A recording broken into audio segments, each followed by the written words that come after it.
नमस्कार दोस्तों, social India news में आपका स्वागत। बढ़ते हैं आज की ताजा खबरों में।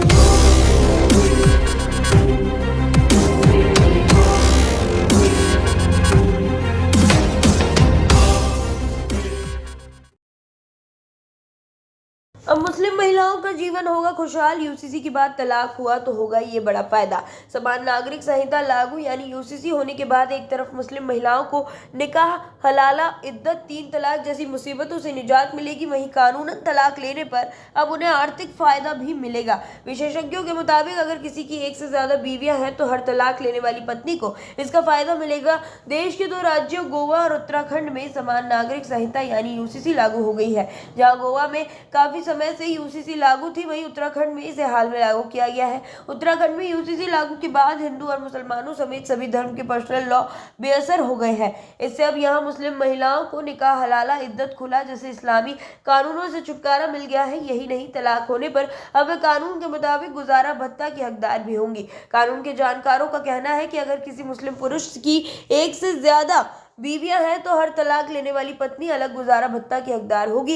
विधि विशेषज्ञों के मुताबिक सीआरपीसी में तलाक के बाद गुजारा भत्ता को लेकर व्यवस्था दी गई है। धर्म प्रक्रिया संहिता यानी सीआरपीसी 1973 की धारा 125 पत्नी, बच्चे और माता पिता के भरण पोषण से जुड़ी हुई है। इसके मुताबिक पर्याप्त साधनों वाले व्यक्ति को अपना भरण पोषण करने में असमर्थ पत्नी को मासिक गुजारा भत्ता देने का आदेश दिया जा सकता है। किन बच्चों को देना पड़ेगा गुजारा भत्ता? सीआरपीसी की धारा 125 कहती है कि पूर्व पति को शारीरिक या मानसिक रूप से अक्षम अपनी विवाहित, अविवाहित, धर्मज या अधर्मज वयस्क संतान को भी गुजारा भत्ता देने का आदेश दिया जा सकता है। इसमें सिर्फ विवाहित बेटी के मामले में छूट मिलती है। वही धारा 125 के तहत पर्याप्त साधन वाले सक्षम बेटे को अपना भरण पोषण करने में असमर्थ माता पिता को मासिक गुजारा भत्ता देने का आदेश दिया जा सकता है। आदेश में प्रथम वर्ग मजिस्ट्रेट मासिक भुगतान की दर अपनी साथ समझ के मुताबिक तय कर सकता है।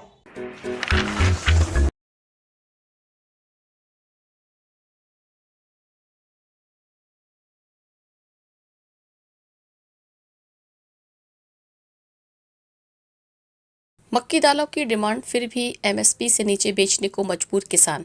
गिर रहा कपास की खेती का ग्राफ। मक्की और दालों की भारी मांग है, फिर भी किसान एमएसपी से नीचे बेचने को मजबूर हैं। एमएसपी पर गारंटी से दालों का आयात कम होगा, कृषि विविधता भी बढ़ावा मिलेगा।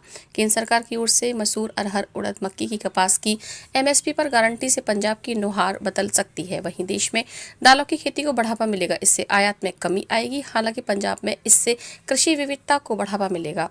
मसूर दाल की खेती के लिए उपयुक्त तापमान 20 से 30 डिग्री के बीच होता है।